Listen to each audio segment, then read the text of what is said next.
China shock ఇచ్చింది. ఇప్పటికే Pakistan Pak occupied Kashmir పేరుతో మన భారత భూభాగాన్ని తనకు ఆక్రమించుకొని ఇది మాదే అంటూ విర్రవీగుతోంది. ఇంకోవైపు అక్సాచిన్ని కూడా చైనా తన ఆధీనంలోకి తీసుకొని ఇది మాదే అంటోంది. అంటే భారత భూభాగాన్ని కొంత కొంతగా మన శత్రు దేశాలు చీలుస్తూనే ఉన్నాయి. ఇది మాది అంటూ వాళ్ళు ప్రేలాపనలకు పాల్పడుతూనే ఉన్నారు. ఇక్కడ మీకు ఒక మ్యాప్లో చూపిస్తుండండి, ఆ సర్కిల్లో కనిపించేది. ఇప్పుడు దానిపైనే చైనా మళ్ళీ మాట్లాడింది, షక్స్గామ్ వ్యాలీ. సో షక్స్గామ్ వ్యాలీ పైన ఇప్పుడు చైనా విదేశాంగ మంత్రిత్వ శాఖకు సంబంధించినటువంటి మంత్రి మావు ఏం మాట్లాడుకొచ్చారంటే, షక్స్గామ్ వ్యాలీ మాది, పాకిస్తాన్కి ఇవ్వడానికి వాడేవాడు, తీసుకోవడానికి నువ్వేవాడు. పాకిస్తాన్ మాకు 1963లో ఇచ్చింది, అది మాది, మేము మా భూభాగంలో ఏదైనా చేసుకోవడానికి మాకు అర్హత ఉంది అనే మాటను తను మాట్లాడుతున్నారు. అసలు ఇవ్వడానికి వాడేవాడు, తీసుకునేదానికి నువ్వెవరు? అసలు జాగ్రఫికల్గా మనమంతా ఎప్పుడో విడిపోయాం, అది ఇండియా అనంతా కలిపితేనే ఇండియా. వాడెవడో వెదవచ్చి తమ భూభాగాన్ని, మన భారత భూభాగాన్ని ఆక్రమించుకొని దాంట్లో నుంచి కొంత భాగాన్ని చైనాకు అప్పగించాడు మళ్ళీ పాకిస్తానోడు. అదంతా ఎప్పుడెప్పుడు అవకాశం దొరుకుతుందా మొత్తాన్ని ఒక రకంగా మడతెట్టేసి భారత్ మళ్ళీ తీసుకోవాలనుకుంటుంది. ఎందుకని మాట అంటున్నానంటే, ఆపరేషన్ సింధు ద్వారా ఏ రకమైనటువంటి అద్భుతమైన యుద్ధాన్ని మనం చేశామో చూసాం. అలాంటిది ఇండియా పాక్ ఆక్యుపైడ్ కశ్మీర్ని ఇండియా మొత్తం మన భూభాగంలో కలుపుకోవడం పెద్ద పనేం కాదు. కానీ అవకాశం కోసం, సమయం సందర్భం కోసం చూస్తూనే ఉన్నాం. దానికోసం కొన్నేళ్ల పాటుగా నిరీక్షణ జరుగుతుంది. ఏదో ఒక సందర్భం అది త్వరలోనే రాబోతుందనేటువంటి ఒక ఆలోచన, అవకాశం అందరిలో కనబడుతోంది. కానీ అంతలోనే షక్స్గామ్ వ్యాలీ మాది, పాకిస్తాన్ మాకు అప్పగించింది, వాడో చెత్తదవా, వానికి ఇదేమంటారంటే ఒక రకంగా మీకు అర్థమయ్యే భాషలో చెప్పాలంటే కబ్జాని ఇంకొకటి పేరు మీదకి రిజిస్ట్రేషన్ చేయడం. వాడు మన ల్యాండ్ని కబ్జా చేసి పాకిస్తానుడు, వాడు దాన్ని చైనా పేరు మీద రిజిస్ట్రేషన్ చేశాడు అంతే వాడు. కానీ అది అసలు మనదని చెప్పి విషయం వాళ్ళు తెలిసినా కూడా చైనా మళ్ళీ దాన్ని రీఇగ్నైట్ అంటే మళ్ళీ దాన్ని నిప్పంటించే ప్రయత్నం చేస్తోంది. వాళ్ళకి చాలా క్లియర్గా తెలిసి ఏం జరుగుతోంది ఏంటనేది. దీన్ని ఇంకో పేరు కూడా పిలుస్తారంట, ఇంటర్నేషనల్ లెవెల్లో దీన్ని ఏం పిలుస్తారంటే ట్రాన్స్ కరకోరం ట్రాక్ట్ అనేటువంటి పేరుతో దీన్ని పిలుస్తారు. ప్రస్తుతం అది చైనా దేశం నియంత్రణలోనే ఉందంట. ఇది చైనా అండర్ కంట్రోల్లోనే ఉంది. బట్ అది ఆ షక్స్గామ్ వ్యాలీ అనేది ఇండియాకు సంబంధించినటువంటి వ్యాలీ, ఇండియా భూభాగం. అది 1963లో పాకిస్తాన్ చైనా సరిహద్దు ఒప్పందం ప్రకారంగా పాకిస్తాన్ ఈ ప్రాంతాన్ని చైనాకు అప్పగించింది. పాకిస్తానే ఇండియాలోని కొంత భూభాగాన్ని ఆక్రమించి పాక్ ఆక్యుపైడ్ కశ్మీర్గా మార్చుకొని మళ్ళీ చైనా సహకారం ఎప్పటికైనా తమకు కావాలని చెప్పి, మీరు జమ్మూ కాశ్మీర్ అంటేనే ఒకసారి విజువల్లో చూడండి, మీరు యూట్యూబ్ లేదా ఇంకెక్కడ చూసినా పర్వాలేదు, అద్భుతమైనటువంటి వ్యాలీస్, అద్భుతమైనటువంటి ఒక ప్రశాంతమైనటువంటి వాతావరణం ఉంటుంటుంది. జమ్మూ కాశ్మీర్ అంటేనే ఇట్స్ పీస్ ల్యాండ్ అని చెప్తూ ఉంటారు ఒక సందర్భంలో కూడా. సో అట్లా ఆ మనశ్శాంతిని, ఆ అద్భుతమైనటువంటి ఆహ్లాదకరమైనటువంటి వాతావరణాన్ని ఇచ్చేది జమ్మూ కాశ్మీర్.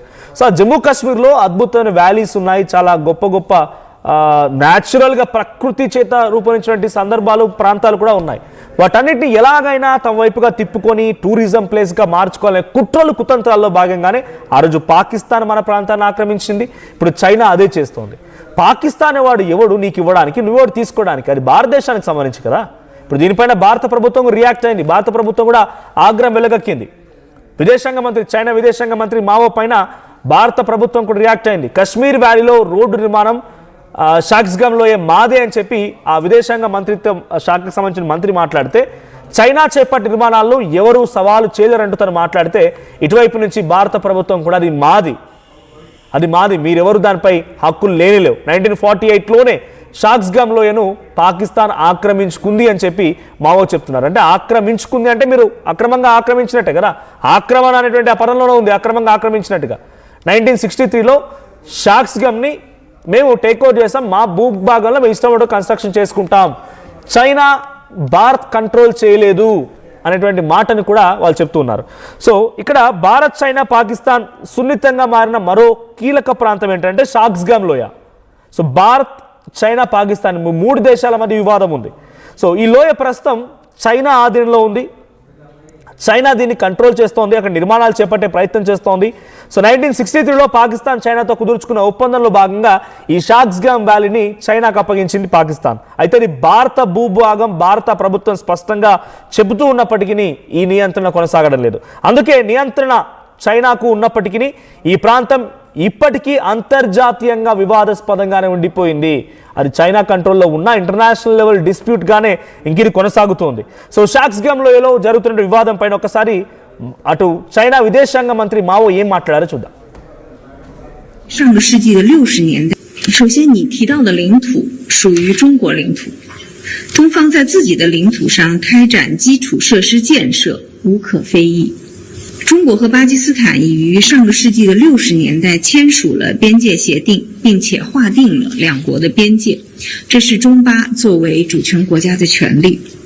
那么你提到中巴经济走廊，这是一个经济合作倡议，旨在促进当地的经济社会发展和改善民生。中巴边界协定和中巴经济走廊不影响中方在克什米尔问题上的立场，中方在这个问题上的立场没有变化。首先你提到的领土属于中国领土，中方在自己的领土。సో చైనా భాష మీకు అర్థం కాదు కాబట్టి కింద సబ్ టైటిల్స్ కూడా వేసాం, మీకు కింద చాలా క్లియర్గా అది చూస్తే అర్థమవుతుంది. 1948లో షాక్స్గామ్ లోయను పాకిస్తాన్ ఆక్రమించుకుంది. తర్వాత 1963లో ఆ ప్రాంతం చైనాకు అప్పగించింది. సో ఆ తర్వాత షాక్స్గామ్ వ్యాలీ పైన పూర్తి నియంత్రణ మాదే. కశ్మీర్ వివాదంలో చైనా వైఖరి ఎటువంటి విధంగా మార్పు లేదు. ఇది వాళ్ళు మాట్లాడుతున్న మాట. ఇక్కడ మీకు కనపడుతుంది చూడండి.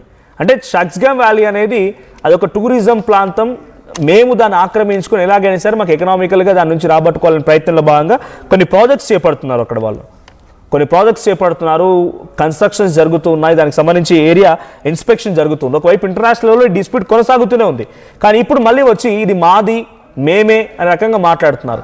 సో దీన్నింటికి వెనుక పాకిస్తాన్, అందుకే పాకిస్తాన్కి భారత్కి వివాదం ఏంటి అని అంటే అసలు వివాదం ఇదే. ప్రతిదీ వాడికి చేత కాదు, పని చేసుకొని చవట అని అంటే మళ్ళీ వచ్చి మన దగ్గరికి ఇది ఆక్రమిస్తా అదే ఆక్రమిస్తా, ఇది నాది అది నాది, ఏంది వెనక్కి మళ్ళీ గొడవ? నీకున్న దాంట్లో చక్కదిద్దుకోరా అంటే సింధు ప్రావిన్స్ ఒక ప్రాంతంగా కావాలని వాళ్ళ వివాదం కొనసాగుతుంది. బలూచిస్తాన్ ప్రత్యేక దేశం కావాలని అక్కడ వివాదం కొనసాగుతోంది. ఖైబర్ పఖ్తూన్ఖ్వా ప్రాంతాలకు సంబంధించి వాళ్ళు వివాదం చేస్తూ ఉన్నారు. పంజాబ్ ప్రావిన్స్లో ఉన్నటువంటి వారు పంజాబ్ ప్రావిన్స్లో ఉన్నటువంటి ఎక్కువ ఇండస్ట్రీస్ ద్వారా ఈ ప్రాంతాలను అభివృద్ధి చెందుతున్నారని వాళ్ళు ఏడుస్తున్నారు. నీ దేశంలో ఉన్నటువంటి 4 ప్రావిన్స్లు 4 రకాలుగా ఉన్నాయి. నీ దేశాన్ని చక్కదిద్దుకోరా చవటానంటే పక్క దేశం మీద పడి ఈ భూభాగం నాకు కావాలంటే వాడు. నీకున్నటువంటి ఉగ్రవాదులు, నీ దగ్గర నడిచేది సైన్యం కాదు, పాకిస్తాన్ని సంరక్షించేది సైన్యం కాదు, ఉగ్రవాదులే.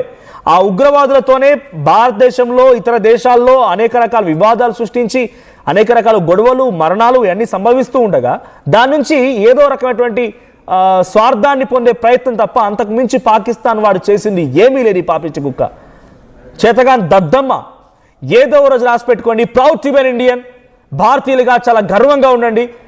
మనమంతా కూడా ఏ రోజు ఎవడి మోకాళ్ళ దగ్గర కూర్చోవాల్సిన అవసరం లేదు, ఎవరిపై మోకరాల్సిన అవసరం లేదు.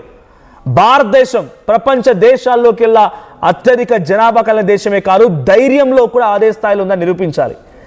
పాక్ ఆక్యుపైడ్ కశ్మీర్ కాదని ఇండియా, అదంతా ఇండియా అని చెప్పుకునే రోజు అతి త్వరలోనే రాబోతున్నటువంటి మాటని మనమంతా విశ్వసిద్దాం. ఎందుకంటే ఆపరేషన్ సింధూర్లో భారత ప్రభుత్వం ఏం చేయగలిగింది, భారత సైన్యం ఏం చేయగలిగింది మాటను చూసాం కాబట్టి అక్కడ రాజకీయంగా ఏ పార్టీల అధికారం ఉండనివ్వండి ఏదైనా ఉండనివ్వండి, కానీ భారత్ అనేది ఒకటే పదం, భారతదేశం అనేది ఒకటే. రాజకీయంగా అక్కడ బీజేపీ అధికారంలో ఉన్నా, ఇంకో పార్టీ అధికారంలో ఉన్నా, ఇంకో పార్టీ అధికారంలోకి వచ్చినా భారతదేశం అనేది ఒకటి. సో భారతదేశం త్వరలోనే ఈ పాక్ ఆక్యుపైడ్ కశ్మీర్ని కూడా స్వాధీనం చేసుకోవాలనేటువంటి ఆకాంక్ష ఆశ అందరం కూడా ఎదురు చూస్తున్నారు.